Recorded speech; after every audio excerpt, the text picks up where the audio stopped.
So I am feeling a really strong urge to put something out there that may be helpful to other people. It may just be cathartic for me in this moment.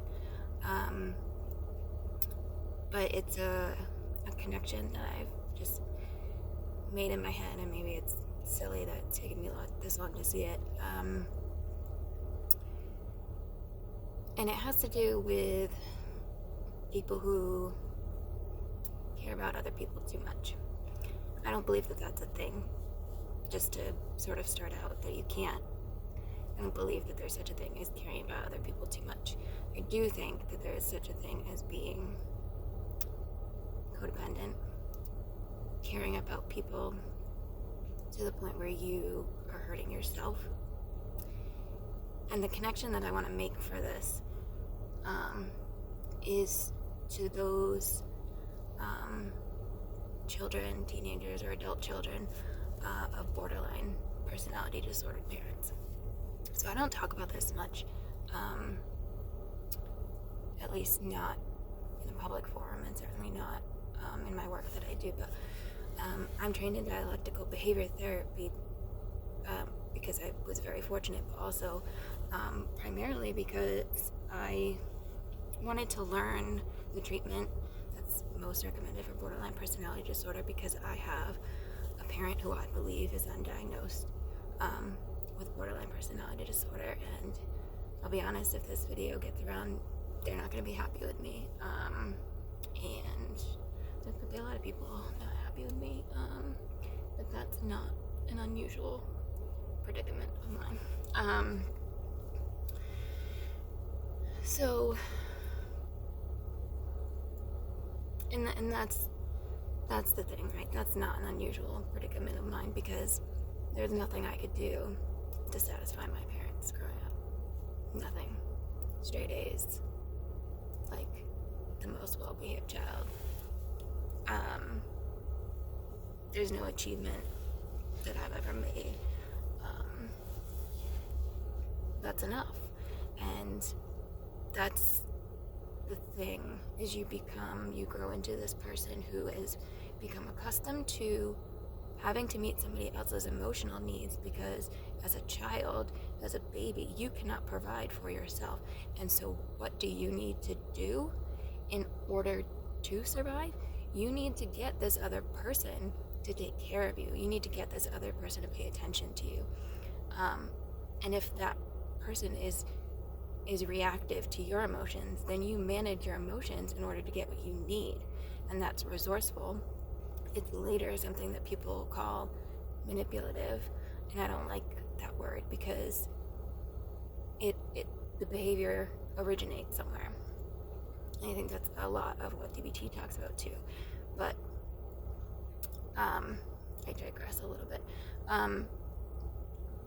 The thing is that you learn to control your emotions, or you learn to express them particularly loudly in certain moments, and in doing so, you attempt to get what you need. I would argue for myself, it's never gotten me what I need.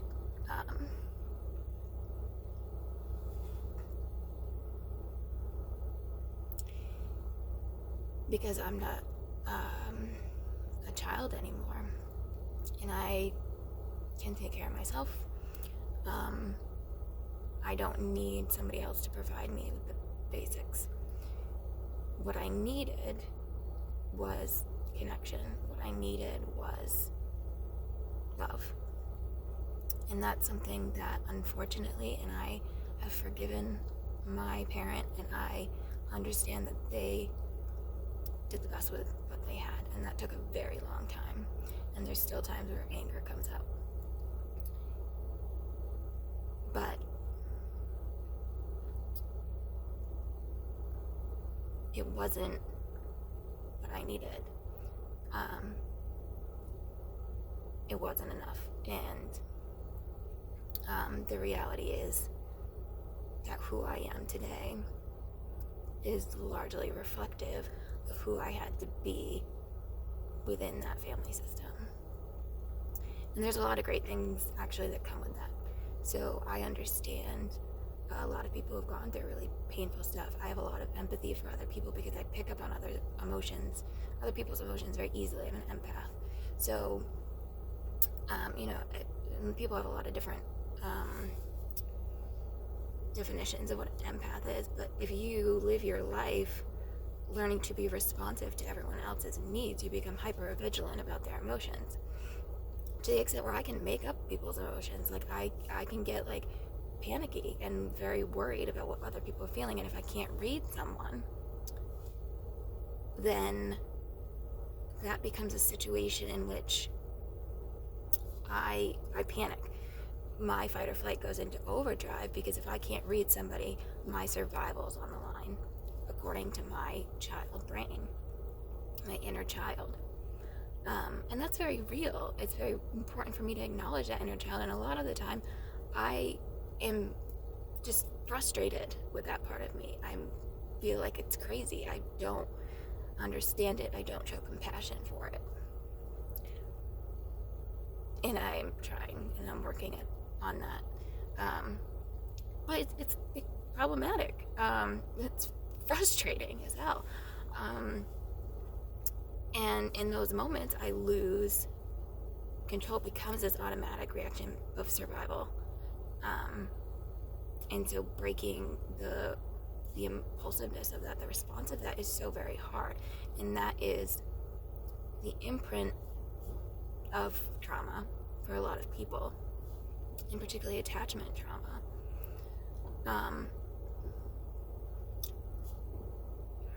So I professionally have always been interested in helping, and personally, obviously, in helping children of borderline parents, because we didn't get the skills that we needed to function as adults separate from this dysfunctional family dynamic. And I think a lot depends on how this parent showed up in your life. But one of the things that clicked for me just a little bit ago, and it's not a completely original idea, it's taking pieces of people were talking about different things and linking it to other experiences of mine, and then going back to DBT, which is something that I know so well, and I've fallen short of practicing my own skills lately, and noticed sort of how that's changed how I feel in general, and function on a daily basis. But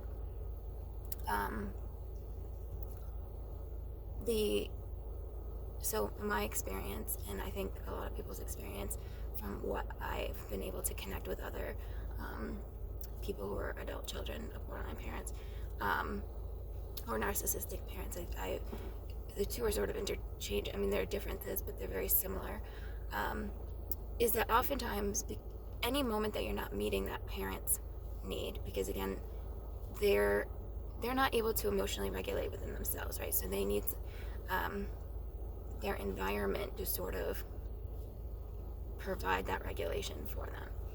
And again, they are also acting out a trauma. So they are acting out like, I have not had my own needs met. I don't know how to meet my own needs now, and I need you to meet it for me. And the only problem is that we were children and we don't know how to do that, and it perpetuates this trauma cycle, this historical trauma. And so, or I don't want to say historical, I want to say generational trauma. Historical is a different thing, but the experience that I have had, and the word that sticks out to me the most, is selfish. Selfish is something that I was called routinely as a child, and to this day, it is the most hurtful comment that somebody can make to me, and people do make it. I do caregiver work for a living, right? I have worked in mental health. I am currently getting my social work degree. I orient my professional life around these skills, essentially, that I learned in childhood, because why not put them to good use now, and when properly sort of used, they are really beneficial for other people. So it can be used appropriately. But that requires me to set boundaries, which is to say that 40 hours a week, maybe I'm dedicating to helping other people with this skill. And the rest of the time, maybe I don't have the ability to continue to care for others. But as a child of a borderline parent, I am inclined to want to. And so that plays out in me overextending to family, to friends, to a random person I pass on the street. I mean, it's constant. And the problem then becomes, if I set a limit with someone who's accustomed to me showing up, or sometimes even with people who just are sort of, for their own whatever reasons, are pulled towards people who are empaths. And I'm not going to make judgments about that. I think a lot of people make judgments about that. I'm not in a position to judge anyone else's behavior, because I think so much stems from childhood, so much stems from trauma. I am not going to accuse somebody of, consciously using other people and even if they were using other people for their needs, that's resourceful and is likely something used in childhood, much like my regulating my emotions from my mother, or setting them aside from my parent is, and I just said mother, but maybe I'll cut that out, but is resourceful in that environment, and so can appear to others to be manipulative. But in any way, so we're sort of like magnetized to each other. These people get drawn in together, and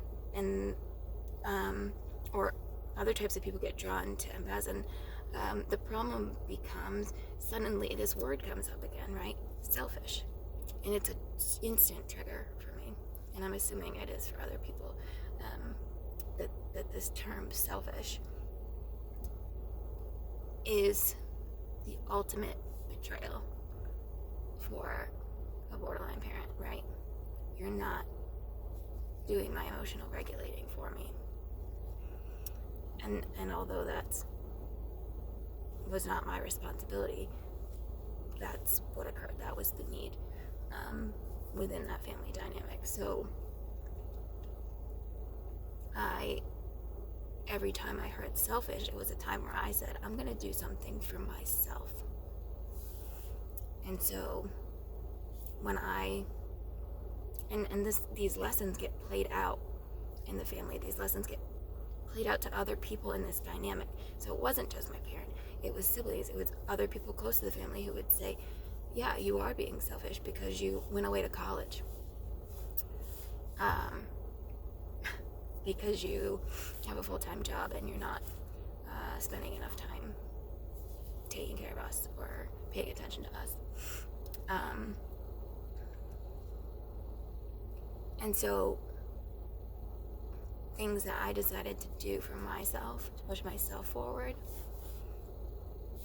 got stuck with that label, with this really hurtful label, and it gets me right in the chest. It's like somebody drives a knife in, and I instantly feel tearful, and sometimes angry, but a lot of times very upset and sad. And I tried to get this other person to see why I'm not selfish, or I said, how can you say that? I do these things for people, I do that, and the thing is that explanation, it doesn't matter to that person in that moment, because they've already decided either how they're going to see me, or they've already pulled out that word in order to try to get me to meet their need. And again, I'm not going to make a judgment about that, because I don't know what's going on within them for that to happen. The thing that I need to take responsibility for is myself. And so to know that my own reaction to that word is likely going to get me to meet this other person's need, which is self-betrayal. It's saying, my needs are not important, I need to meet everyone else's before my own.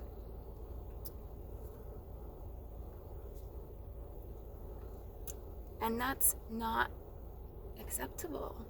It's not, doesn't lead to healing. It's not an appropriate way to love oneself. It's not an appropriate way to love other people.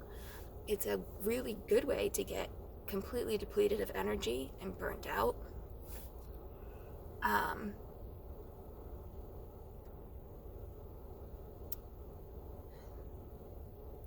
It's self-sabotage, but you don't realize it until you realize it. And then sometimes you have to realize it a couple of times. It's like this spiral learning cycle of like, oh yeah, didn't I already figure this out? And I'm still doing it because it's so ingrained. And that selfish word is such a trigger. And so one of two things happens is I get really upset and I try to get this person to understand me, to understand the boundary I'm setting, or I decide to meet their need. So that's sort of like one option. Or I get really angry and I say, screw you, kind of flip my shit and say, I'm setting I'm doing this for me, and I'm allowed to do that. And a lot of times my anger is honestly self-preservation. That is the thing that gets me to take care of myself. And so I have learned to befriend my anger. And my anger is often something that, again, comes up for other people. Well, you fly off the handle, and you get so angry, and you do this, and you do that. And yet, I am the one getting blamed for anger, but regardless, the thing is that my anger, every emotion has a purpose, right? And sometimes emotions come up like anger when we're actually scared or when we're actually sad, and so you have to sort of trace it back. When you trace it back to that primary emotion, that emotion you felt instantly, right? It comes back to a basic need. They're basic emotions, right? There's 8 basic emotions. And anger's use is to say something's not right here. Something's not right. I can't survive under this condition. And I need to set a boundary. Or this seems really unfair. Unfairness is a huge thing of mine. So anytime something oftentimes it's laws, government affairs, politics, I can't watch the news. I lose it because there's so much unfairness. And my anger, in that, as intense as it may feel for me, because again, I feel my emotions intensely, as I feel other people's emotions around me intensely, and I don't think that is always a bad thing, or it's never a bad thing. I don't think it's always an unhelpful or harmful thing to me. I think it can, or others, I think it can be very, very helpful, and again, I channel it into the work that I do.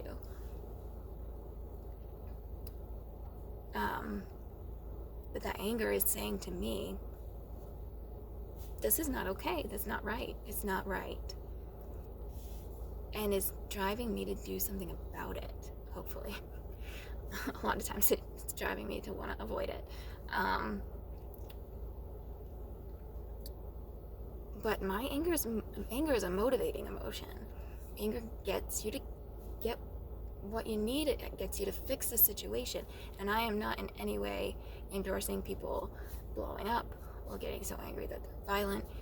You're always responsible for your behavior. And anytime that I have yelled at someone, I am responsible for my behavior, and I am responsible for owning that. I'm responsible for apologizing for that and acknowledging where it came from within the context that it is inappropriate to the situation. But a lot of times my anger is appropriate to the situation. What I do with it and how I express it may not be. Maybe I raise my voice. Maybe I use a cuss word. Maybe I use a lot of them. I'm a human being and I make a lot of mistakes. But the ability to own them, I think it is significant. And to change them and to say, yeah, I realize this is what I'm doing. But there are other times where I handle my anger appropriately, where I set an appropriate limit. And at that point, the other person's reaction to my anger is no longer my responsibility. It's always going to feel like it's my responsibility. I'm always going to feel, or I don't want to say always, but I feel like I want to fix it because that was my job as a child. That was my job growing up, to fix it. And I was the oldest child. So not only fix it for the parents, but fix it for every other kid below me. I did a lot of the emotional caregiving, whereas other people, stepped in to take care of other things that slipped through the cracks.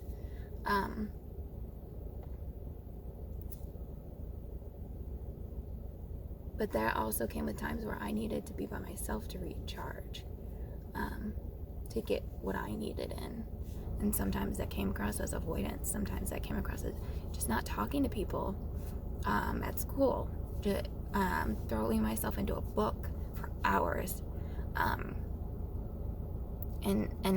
honestly, anything that I did that got me through the first 18 years of my life, to me, is a godsend. It's amazing what very young children will do, what their brains will do automatically to create a way for them to cope. And I am grateful for every single one of those things. I feel like I'm all over the place. I'm gonna have to watch this back. I might just post it, but we'll see. That might be impulsive. I should probably review it first. But my brain's all over the place because I'm making a lot of different connections. And I tend to be a circular talker and thinker anyway.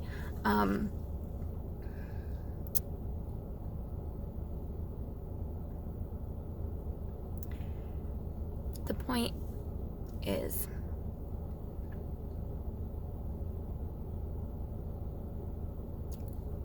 for people who have had that sort of experience with a parent, those of you who are potentially watching this, and you've heard that word selfish, and you know the feeling that it comes with, and you know the consequence of the behaviors that are labeled selfish, and you know that it doesn't make rational sense, but that's real in that dynamic that you're experiencing. I get it. I get your conflict. I get your pain. I feel it.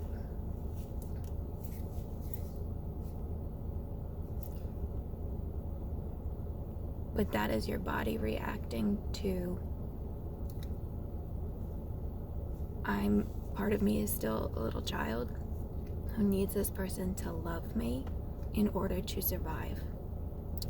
And so partly I have had to say to myself in moments, just repetitively, I'm safe, I'm safe, I'm safe, to remind myself that I no longer am a child. And that part of me is my responsibility, and I, as an adult, as the adult part of me, can take care of that inner part of me. Now, I don't need another caregiver. And so, it's okay if this person doesn't love me. It's gonna suck.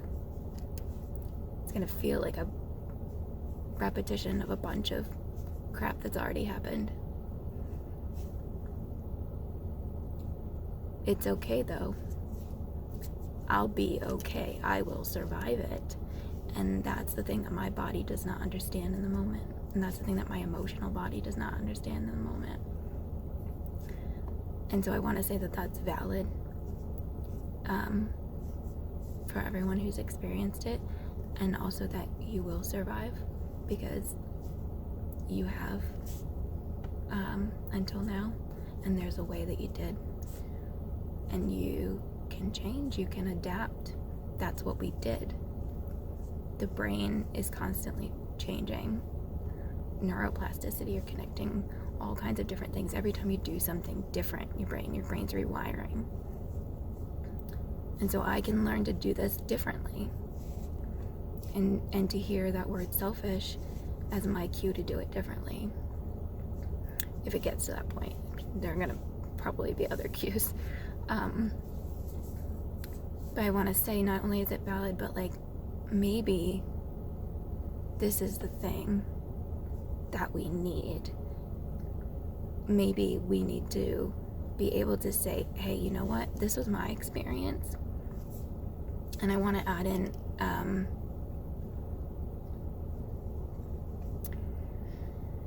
there's some difference in experience, but I kind of want to add in children who are emotionally neglected, because I think this also can play a role, because emotional neglect is not necessarily so obvious. It's more of a lacking, and so it's not being taught the skills to regulate your own emotions, because likely your parent didn't have them to model for you, to teach you, or wasn't around to be able to do that. And again, my intention is never to shift, or not to shift, but to blame anyone, or to go anywhere to judge someone. And that can be really hard to do. I'm not going to say that I'm always in that space all of the time. But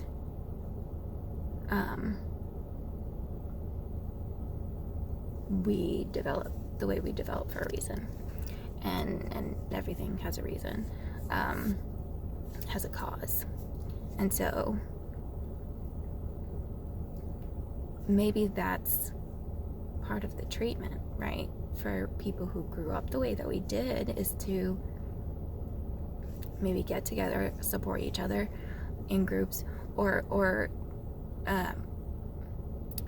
to apply maybe the same treatment that gets applied to the borderline parent, right?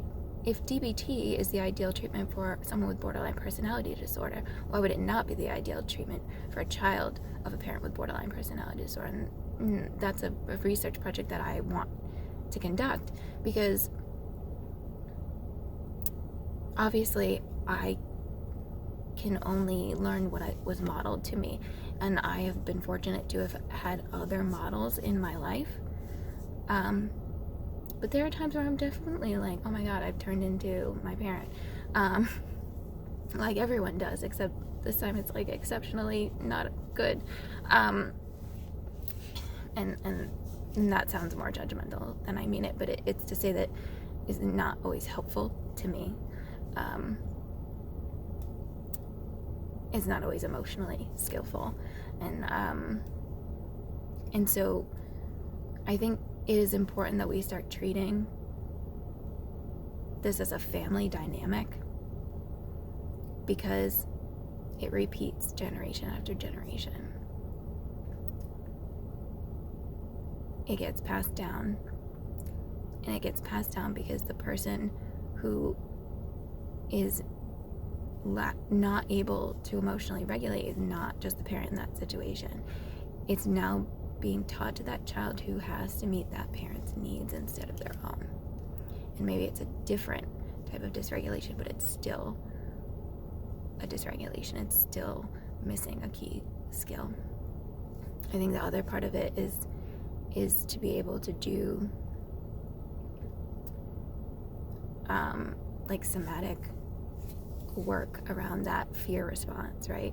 The survival, knee-jerk reaction to you're selfish, or I'm angry, I'm never speaking to you again, or I hate you, whatever it is.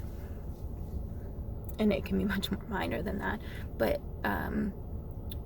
that triggers that response in us of, oh shit, I can't survive on my own, because my inner child is like, I'm a baby, I need you to provide for me. So being able to re-regulate that in our body, because I have found for myself is that's the last part to go. Like emotionally, I sort of get it. Rationally, I get it. There are points where I can intervene, but that immediate physical response in my body, that's the part that has been the last thing to go. And it's all connected.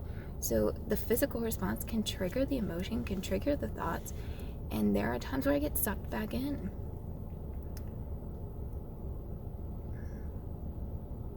Anyway,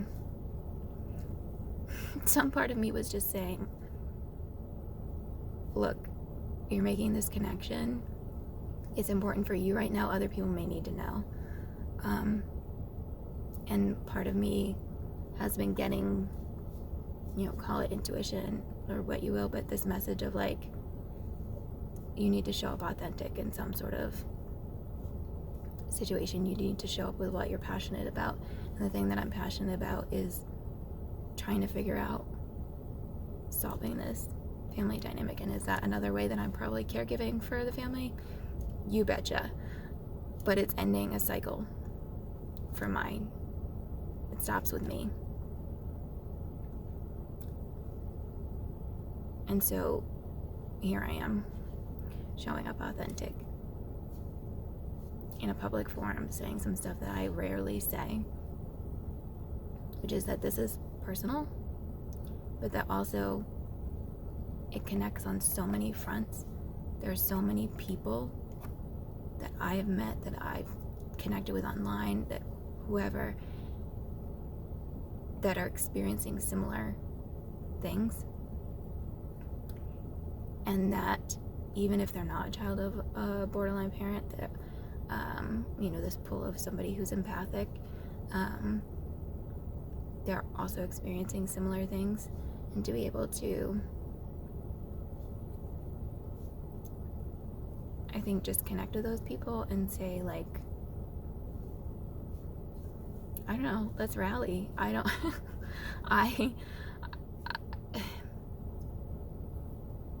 Some part of me just felt like I needed to show up and say, this is why I do this. This is why I'm good at what I do. And this is why I have to tell people no.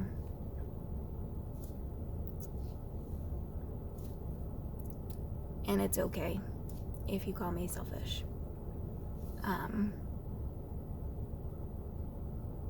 It's okay if you call me selfish for taking up this, holy shit, 33 minutes of airtime randomly. 33 minutes of your time randomly.